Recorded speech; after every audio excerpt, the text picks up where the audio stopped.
be down below as well. But I just wanted to do my story, and I've been wanting to post this, and I got like half ready, but it's just not even possible right now to get fully ready. And I just don't want to, so I'm not going to. On April 26th, it was a Friday, I had a doctor's appointment, and this was the first time they were going to check me to see if I was dilated, effaced, or anything at all, if my cervix was softening, really anything. And I didn't have my hopes up high at all. I really wasn't expecting anything, but I was at the point where I was just irritated because with this pregnancy, it went by super fast until I was 35 weeks, and then I got like super sick every single day. I was having contractions, Braxton Hicks. I kept thinking I was going into labor, and it would last for hours and hours, and then it would stop completely. So I went through all that pain for absolutely no reason because it would just go away, and then the next day it would come back. And that happened at 35 weeks, 36 weeks, 37 weeks.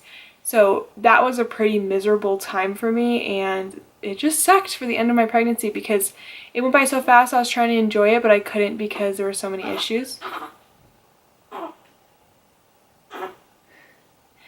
She sounds like a dinosaur, but she's just stretching. So Friday, I went to my doctor's appointment just myself because I wasn't expecting anything exciting to happen. Do you want me to hold you? What's going on? Okay.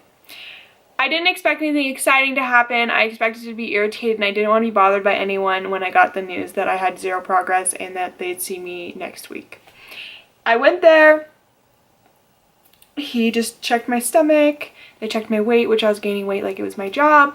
And then he checked me, and I was dilated to a 2, which I would have been happy if I was dilated to a half a centimeter. So being dilated to a 2 was like a miracle.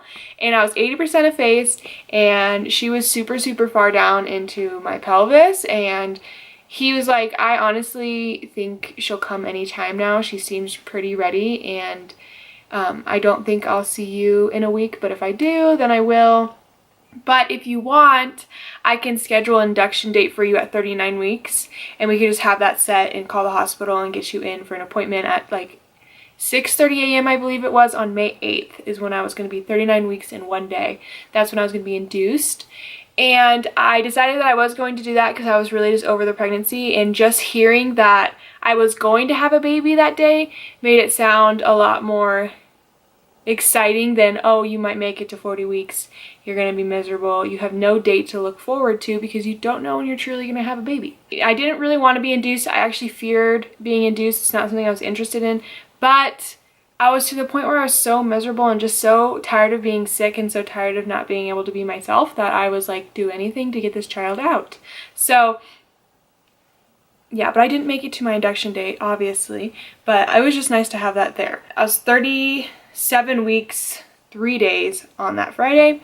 I felt completely fine throughout that whole Friday, and yeah, there was no like signs of labor. I felt fine. That was like the first day that I had like no problems at all, and it was really nice just to sit there and not feel anything for the day.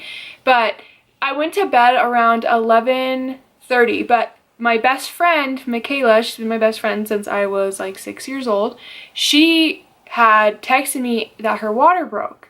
So I wanted to stay up a little bit and like check in on her because, you know, this was her first baby. It's my best friend. We're both pregnant. Our due dates were 2 days apart, and I was just like trying to keep updated with her and her baby.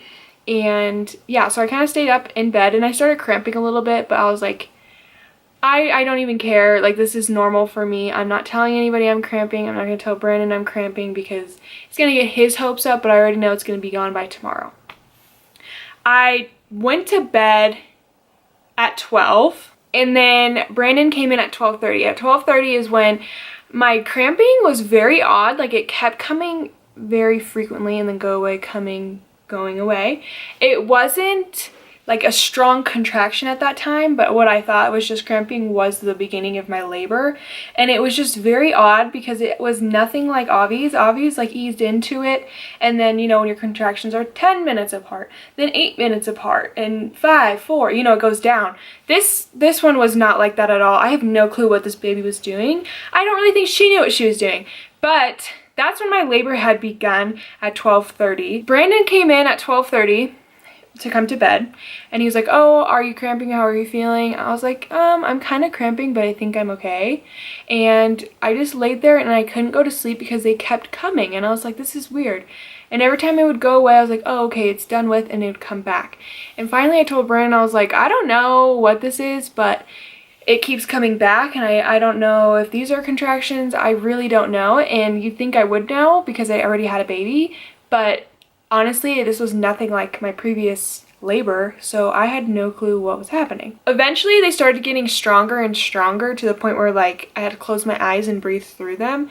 And that's when I realized like, oh my God, I think this might actually be labor, because these pains aren't the exact pains as I've been having for 3 weeks. They're a little more intense, but they're similar, but they were different. I don't know how to explain it. I was like, these are not the same contractions as I was having at 35 weeks. I was having contractions, but they weren't consistent, and they weren't this painful. The pain was a different feeling. I don't know how to explain labor. I told Brandon to time them to see what was kind of going on, if this was truly labor. And I have to sneeze. Can this just not happen right now? He began timing them. I'd tell him when to start, and he would time them, and then he'd stop it, and then he'd start a different timer to see how long I didn't have a contraction and then how long I did have a contraction. Let me grab my phone to see if I have that picture. Okay, I do have the picture, so I'm just gonna put it on the screen for you guys. Oh, it's okay. Are you having flashbacks too? Me too. The blue ones are the time in between my contractions, and then the red ones are my contractions. And as you can see, they're all different times. I have one that was 21 seconds long, one that was 36 seconds long, one that was 28 seconds long, and then the in-betweens I have a 54, 53, 2 minutes, 1 minute. It was never ever consistent, and I was already having contractions every 1 minute. So it was never, I started getting them every 8 minutes, every 7, 6, 5. No, it was every minute. I didn't barely have a time to talk, to respond to him, to say this is labor, to do anything really, because every time I was like, okay, it's over with, it came right back. And there were times where they were back to back where I didn't even have a break. It went away, and then a second later it came back. And I was like, wow, this is labor, but why am I having it like this? Why is it every minute? Why am I only having them for 20 seconds long, 30 seconds long? I don't know. And every time every now and again got time period of 2 minutes in between a contraction, I was like, oh, they're gone, because like 2 minutes felt like 10 minutes for me because I was getting them back to back, but they just kept coming and coming. And eventually I got up and I decided to get into the shower, because I do remember I took a shower when I was in labor with Avi, so I thought maybe I would be just happy to take a shower this time, but I wasn't. I didn't want to be in there because that bathtub is not comfortable.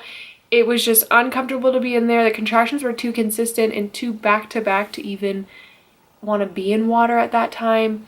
It did help the pain a little bit, just being in the water, but I just didn't want to be in there because I didn't know it was going to happen. I was like, I don't know what's going on, if this baby's going to freaking fall out of me because it's happening so fast, or what to do. So I got out. I was only in there for like 5 minutes, I think.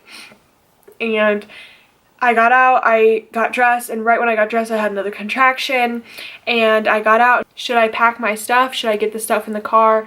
And at first I was like, no, I don't think that we need to. And eventually he kept asking, and I was like, yeah, you should probably get it all together, because at that point I was like, wow, this might actually be happening. But I felt like Avi's was 12 hours, my labor, so I was like, I have some time. It's only been like 2 hours or whatever. So I was like, I have enough time to get everything together, call someone for Avi. I had time, but I didn't have time. I didn't want to lay in bed. I don't know, just laying down was just super painful.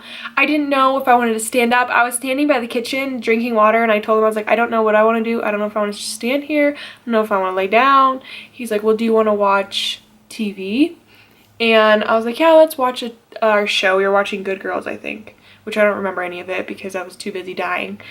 And I was laying on the couch, and I said this before. I said, I'm going to be so mad if my water breaks on my brand new couch. I will be so mad.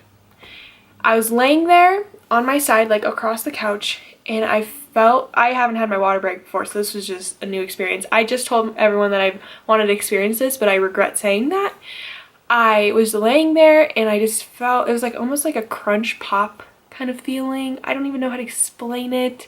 And I felt like water coming out, and I was like, did I just pee my pants? And then I was like, oh, heck no. Did my water just break? And I told him, Brandon, I was like, get me up. And he's like, what? And I was like, get me up. And I got up and I walked right to the bathroom. and water just started going down my legs, and I was like, my water just broke. I didn't get any water on the couch, by the way. I got up so quick. I did not want water all over that new couch. But that's when I was like, okay, I remember my mom telling me the other day, if your water ever breaks, you have to go in. You don't wait, because I'm the type of person, I will wait it out. Because I was going to wait till 5 a.m. until I went to the hospital. It was only like 3, I think. I don't remember. If you look back on the video, I have time frames. And so I called my mom, and I was like, my water just broke. And she was like, okay, like, you know, when people are like flustered, because it's like, okay, I didn't know this was going to happen right now. And so she was going to meet me in the hospital. His mom came over here because it was like 2, 3 in the morning, and I did not want to wake Avi up. That just makes no sense. And water just kept gushing everywhere. I felt like I was peeing my pants, but I found no reason to change my pants because it was just going to keep coming out every time I had a contraction. But the second my water broke, my contractions went from like a scale of 1 to 10, like a maybe a 5 to an automatic 9 for me. Like, I've never felt that pain in my life except when I was like a 9 with Avi when I got my epidural. So I didn't know how many centimeters I was dilated, but I figured I wasn't very much because it's only been a few hours. But the pain was not even comparable to Avi's labor and delivery. It was a lot easier, and the pain was not comparable. I don't know why. I don't know if it's because my water broke on its own. I don't know. I had to make it down 3 flights of stairs mid-contractions while my water was gushing out. I was dying. I had to make it down 3 flights of stairs because we're at the very top floor of the apartments. Brandon was gone. I think he was just trying to get everything into the car, and I had to stop like multiple times because my contractions were back to back to back, and they wouldn't give me a break to make it to the car. And I finally made it to the car, and he put in the GPS, which I don't know why he put the GPS on the screen of the car when he could just had it on his phone, because I looked over and it was like 24 minutes. I was like, you've got to be kidding me. I cannot sit in here for 24 minutes. I'm going to die. The world is ending. I'm in so much pain, and I have to wait 24 minutes to get to the hospital. Nobody was really on the road, so it wasn't that bad. The car ride really didn't take that long, and it was crazy because then my best friend called me and her baby was born, and I was like, oh my god, I'm coming into the hospital now to have my baby. You just had your baby. We're not supposed to be having babies till May 12th and May 14th, but we're both having our babies April 27th, the same day, only a few hours apart. So if you don't think that's the coolest thing in the world, I don't know what you'd think, because not only was I pregnant with my best friend, we had our babies on the same day. So that was pretty cool. We didn't even know what side to be on in this hospital. He parked and went to go get a wheelchair because I knew I could not walk.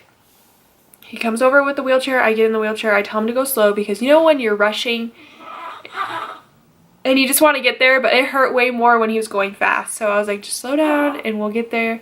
And we make it to like a security guard, I think, or like a worker at the computer. I don't know. He was wearing like a security outfit though, I thought. I don't know. But we asked him and he like looked at me like, well, I'm assuming you need to go to the labor and delivery. I was like, no, my arm hurts. Like, yes, like he seemed very nervous that I was in labor, and he was like, well, I'm assuming. I'm like, obviously, thank you. And basically he said, oh, take a left here, take a right here, take a left here, go all the way up the elevator, go to this floor, and go all the way straight down. And I was like, great, thanks. Like, this is clear across the hospital. And when we went through, there was silence. Like, I heard no babies, I heard no people talking. I didn't see any workers, nothing. It was very awkward, very quiet. I was like, is anybody even working? Like, where are the people? I feel like normally they're everywhere. You know, people are walking around. I don't know if it was the time or, I don't know. It was weird. There was nobody. We made it to the very end. We pushed the button. The lady came out. She had me fill out some paperwork. This time, because my water broke, I didn't have to get checked to make sure I'm a 6 in order to get a room. Because my water broke, they had to take me. So I filled out my paperwork, and I was just irritated that I filled out paperwork. I know it's not their fault. That's just their job. But I was like, I don't care about this paperwork. Like, I don't want to fill it out. I'm having contractions. I don't care. Like, I don't want to fill this out right now. So they get me into my room, and I'm having such bad contractions. She hands me the gown, and I totally forgot. I was like, oh my god, I'm gonna have to undress myself and do all this. She hands me the gown. She's like, okay, undress, and then lay down, and I'll be back in. I went into the bathroom. I got undressed as fast as I could because I knew every time I got something off, I had a contraction. Finally, I got into the gown and I felt like I had to pee, which I really did have to pee, so I went pee. I lost my mucus plug. I was bleeding. I was gushing blood all over this bathroom floor. I was bleeding all over this bathroom floor. I lost the rest of my mucus plug. I was like, oh my god, I feel so bad. I know it's like their job to clean that up and like they're used to it. I just felt so bad because it was everywhere, all over the floor. They put this thing under me so that when my water breaks, it doesn't just get all over the bed and it's uncomfortable. And she comes in and they have to check me since my water had broke. They wanted to make sure my water broke and check to see how many centimeters I am. And she's like, sure enough, your water is breaking and you're at a 4. Do you want an epidural? And I was like, yes. So I'm thinking, thank the Lord, I'm gonna get an epidural and I'm gonna be fine. Oh my gosh, no, because it takes 10 years to get an epidural. I totally forgot about that. She's like, I have to do this, and then she was putting stuff into the computer, and she's asking me 5 million questions, and then they put that belly band on me, and then she'd leave, and then come back, and then leave, and I'm like, at this point, dying. I'm like, I can't do this. I really can't.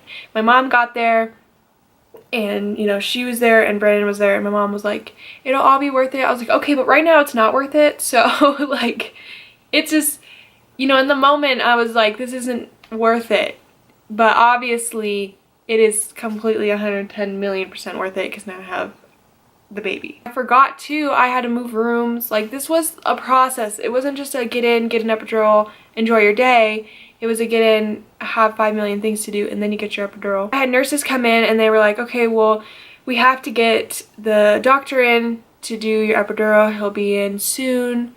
And I was like, I don't have time for soon. She was like, we can give you fentanyl. And at first I didn't really want to do that, but I'm telling you, I was in so much pain.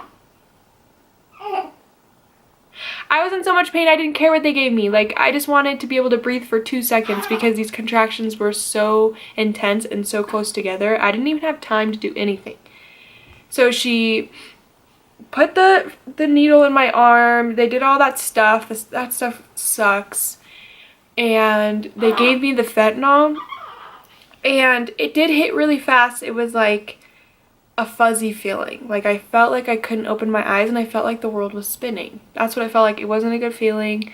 It made me feel sick because I felt like, you know, when you're running around with a kid just in circles and circles and circles, that's what it felt like. And every time I opened my eyes, everything was spinning. My eyes were fuzzy.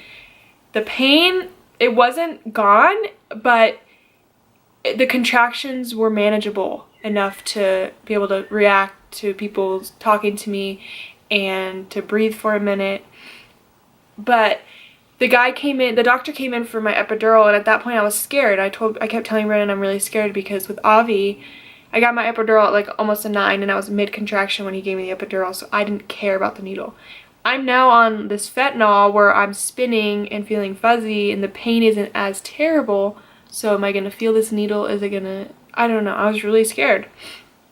Well, he came in and I definitely regret getting this epidural. I wish I would have just done it with the fentanyl because he really messed up my back.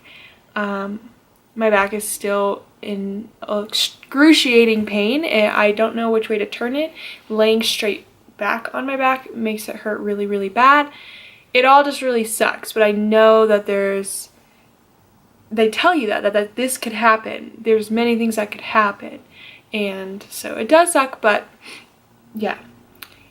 So I was talking to Brandon and just like looking at Brandon while he's giving my epidural because I was just very, very terrified of a huge needle going into my back.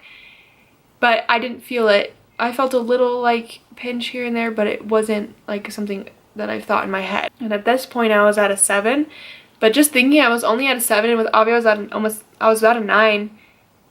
It was like, the comparison was so different because I was in way more pain with her.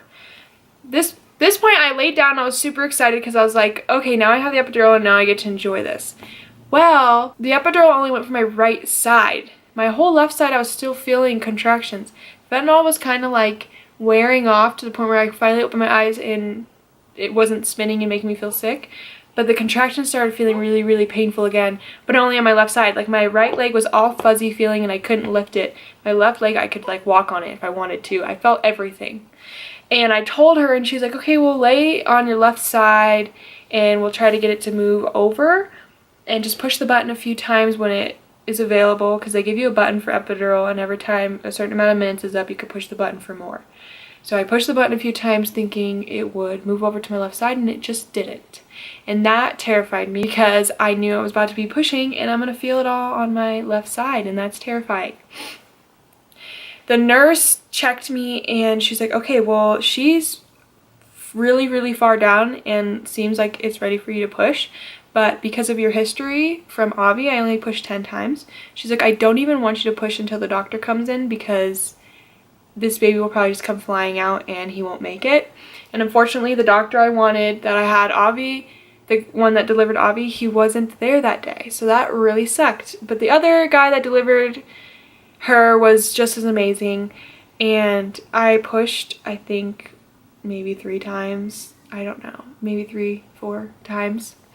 And my mom said that my water gushed out, like shot out at the doctor. And I felt her coming out because the left side wasn't numb at all. And so it was a painful, interesting feeling. I felt her come out, and like when their head comes out and just the rest of their body, you know, it's like that pushing feeling that all the whole baby comes out. I felt that. And I also felt my placenta coming out. And then I was terrified because the main reason I didn't want to not have an epidural is because if I had to get stitches. I know that's a weird reason, and the catheter. But I didn't have to get stitches. I had 0 tearing with her. She only weighed 5 pounds, 5 ounces. But with Avi, I had 1 stitch, and that was just terrible. I couldn't imagine anymore. But I didn't have any stitches with her. But she came out at 6:01. So just imagine, I went into labor at 12:30, so midnight basically, and I had her at 6:01 a.m. And it happened all so fast. It was only 5.5 hours of labor, and it was extremely painful. My mom said I bled a lot more with her than I did with Avi, and she was kind of concerned with that. And then they make you like go to the bathroom before you move rooms, so they like push on your stomach, you know, to get everything out, and they do that throughout your stay. And I remember I like turned pale and almost passed out when I was on the bathroom after I had Avi, so I was very scared. But this doctor was so amazing. She got me like this wheelchair type thing that you sit in, and she brought me there. She like cleaned me up, like helped me go to the bathroom, like put socks on me. She was so, so nice. All of those nurses were so nice. And the reason it like makes me kind of emotional is because with Avi, I had the worst experience ever, and it was at the same hospital, but I was 17. And this time I had another baby. This is my second baby. I'm 20 now, and they treated me so much nicer, and that sucks to say. Because I got treated horribly with Avi. And then this time around, I got treated so amazing, and like I wish I could just individually thank each nurse I had. I didn't have one rude nurse. They were all so genuine and so kind to me. After I had her, they said that her temperature was low, her blood sugar was all low, that I think it was my blood type and her blood type didn't mix well, and they wanted to get her body temperature up. So they had to take her to the nursery. I was completely heartbroken that they had to take her to the nursery because I carried her for 9 months and I kept her safe myself, and I knew where she was because she was in my tummy. And then I gave birth just for them to tell me that they have to take her. Like, that was so heartbreaking. Like, I tried not to cry, and that's in the video of me just sitting there in the wheelchair, like blinking really slow, like trying to just hold it together, and I just lost it because I get handed this baby and then told that, oh, we're taking you to the nursery and we're going to take you back to your room.